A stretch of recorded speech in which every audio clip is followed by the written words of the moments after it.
Pois então, no vídeo anterior eu mostrei, nós chegamos a esse resultado para a equação da onda, mas faltou explicar por que esse sinal que aparece antes do ômega é menos. Lá no enunciado tem mais ou menos e nós devemos decidir que sinal é esse. Esse sinal fica definido pelo sentido de propagação da onda.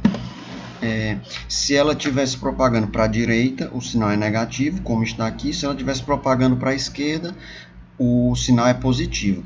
E como é que a gente faz para chegar a essa conclusão? Imagine essa situação, em que eu tenho uma onda no instante t, representado por essa linha pontilhada, e no instante t mais delta t, ou seja, no instante posterior, representado pela linha cheia. Se a gente observar, essa onda está se propagando para a direita. Então, se eu observar aqui no ponto x igual a zero, de um instante para o outro, o deslocamento da onda diminuiu no ponto x igual a x0. Já se ela estivesse se deslocando para a esquerda, ou seja, a onda pontilhada fosse representada no instante t e a linha cheia no instante t mais ΔT, aqui em x igual a zero, o deslocamento aumentou. Então é exatamente assim que a gente vai obter esse sinal. Se a gente observar aqui na função de y por t, o que acontece? Para t igual a zero, nós temos o deslocamento de menos 2, e para um instante posterior qualquer, esse deslocamento ele vai aumentar negativamente, ou seja, é como se o ponto x, numa representação de y por x, como se ele estivesse baixando. Ou, em outras palavras, se aqui no gráfico de y por x, se nós tivéssemos uma onda igual, obviamente, um instantâneo representando essa mesma onda deslocado para a direita, esse ponto em y igual a menos 2, na onda deslocada para a direita, ele está mais baixo, ou seja, aumentando em módulo o deslocamento. Então, significa dizer que essa onda ela está realmente indo para a direita, por isso que o sinal aqui é negativo. Velocidade de uma onda em uma corda. Vamos imaginar que nós estejamos analisando um pulso que está se deslocando da esquerda para a direita. Essa linha aqui verde está representando a corda por onde esse pulso se propaga. E nós vamos analisar essa deformação aqui nesse ponto. Só que nós não vamos analisar no nosso referencial inercial, que, por exemplo, estava parado analisando o pulso para a esquerda. Nós vamos escolher um referencial que está indo junto com o pulso, ou seja, para o qual o pulso está parado. Em outras palavras, significa dizer que é o mesmo que considerar que a corda estivesse se deslocando para a esquerda. Você pode imaginar que aqui a gente tem um obstáculo ou uma tubulação, um cano que tem o mesmo formato da onda, e que essa tubulação, esse obstáculo, ele vai ficar parado e alguém aqui do lado esquerdo vai puxar essa corda. Então ela vai seguir exatamente o formato do pulso para a esquerda. Ora, a corda inicialmente ela está na horizontal, está submetida a uma tração tal. Nós vamos considerar esse ponto aqui mais elevado, a crista. Então vamos denominar pelo comprimento dele como sendo ΔL, e o ângulo que delimita esse comprimento ΔL da corda é o 2θ. De modo que agora a tração tal, ela não está mais na horizontal, ela está formando um ângulo, ela forma um ângulo com a horizontal. Assim, a força resultante que atua nesse elemento de massa da corda vai ser 2 vezes a tração vezes o seno de θ. Por que o seno de θ? Se esse ângulo com a vertical é θ, esse outro aqui é θ também. Esse daqui, o complementar, é 90 menos θ, e aqui vai ser θ de novo.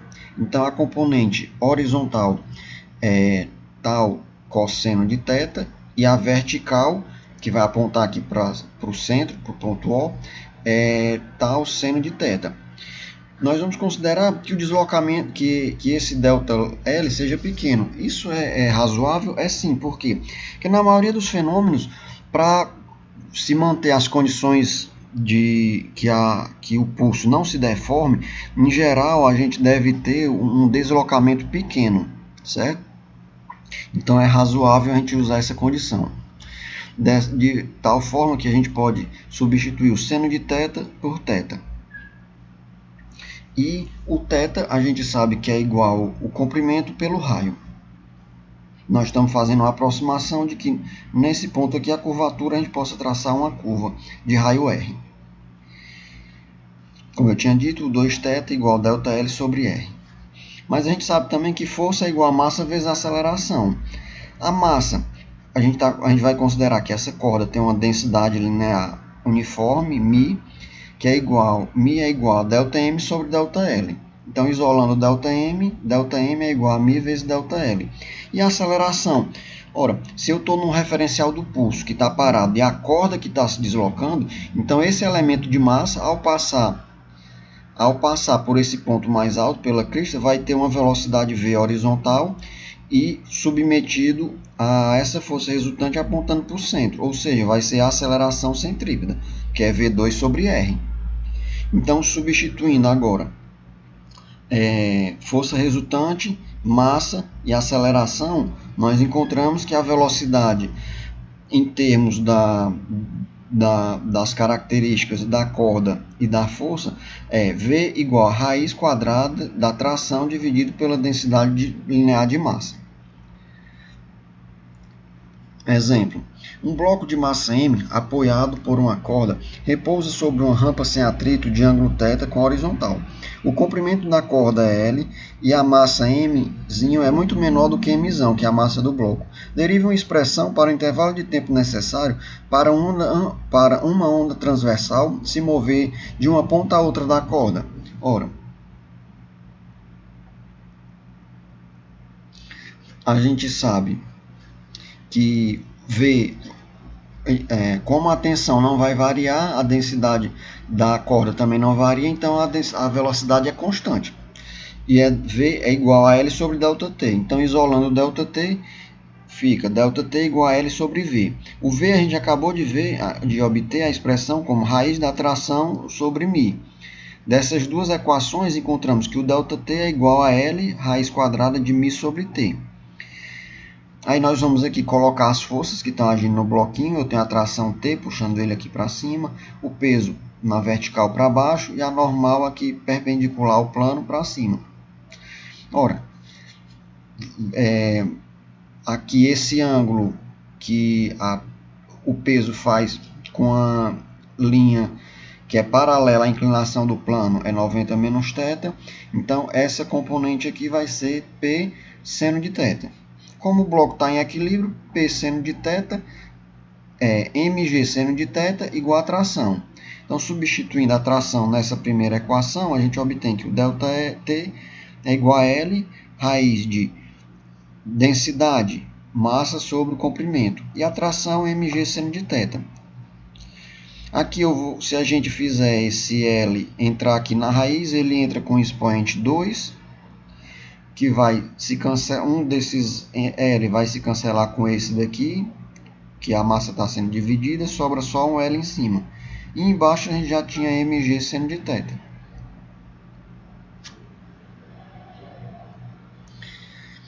É importante ressaltar que essa expressão aqui, ó, V igual a raiz de T sobre μ, é a velocidade com que a onda se propaga na corda, em função da tração a que a corda esteja submetida e da característica da corda, que é a densidade linear.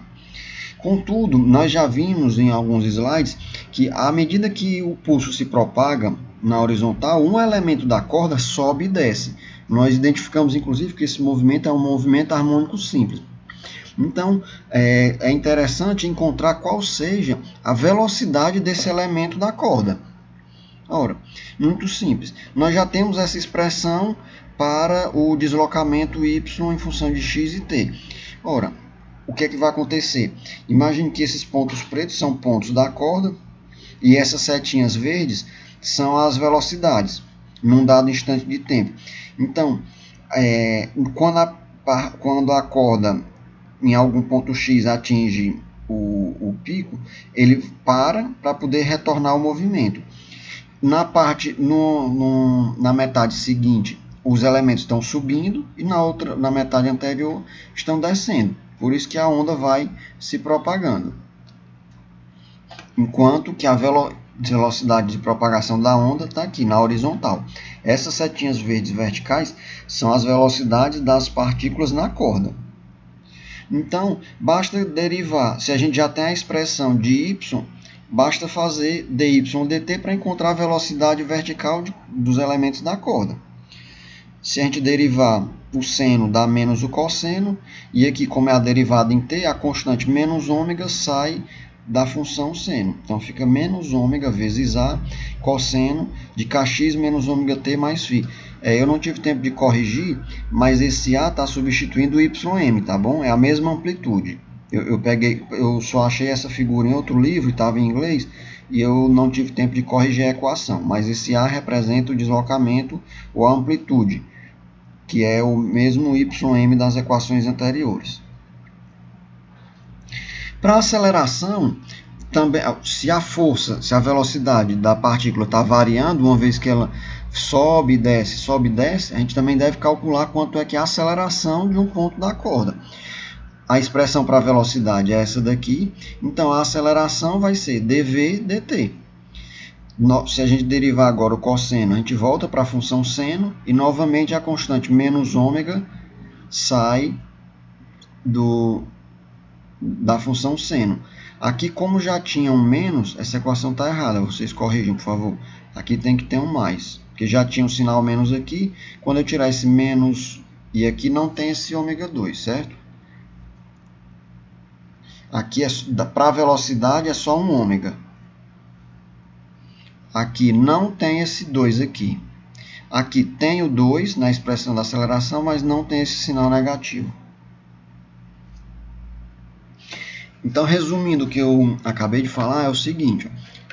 Aqui a gente tem a representação da onda em y por x.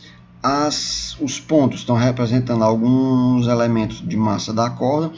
As setinhas verdes representam a velocidade. E as setinhas laranja representam a aceleração. A gente vê, à medida que a partícula está se deslocando para cima, como ela ainda não atingiu o pico, significa dizer que a aceleração está em sentido oposto, certo? Aqui nesse ponto, ela já atingiu o vale, a velocidade é nula e a aceleração está empurrando ela para cima de novo. Se a gente observar, a aceleração, ela está, como a gente fez a consideração de aproximação de que esse movimento aqui desse elemento no referencial do pulso era como se fosse um movimento circular, significa dizer que a aceleração aponta para dentro da curva. Então, nesse ramo aqui que tem a concavidade para baixo, a aceleração está apontando para baixo. Nesse segundo aqui, entre os pontos 2 e 6, a concavidade é para cima, a aceleração está para cima. Nesse de 2 a 10, a concavidade é novamente para baixo, a aceleração está apontando para baixo. Aqui na representação de y por x, para dois instantes seguidos, a linha mais clara é t igual a 0 e a linha escura t igual a 0,05, a gente vê exatamente o deslocamento das partículas. A partícula 1, ela ainda não atingiu o pico, significa dizer que ela ainda vai subir. A partícula 2, ela está aqui no eixo x com y igual a 0 e a velocidade dela é para cima. Então, ela vai subir também. A 4, ela já estava no vale, então agora ela só resta subir. Então, o pontinho 4 subiu. E assim para cada um desses pontos.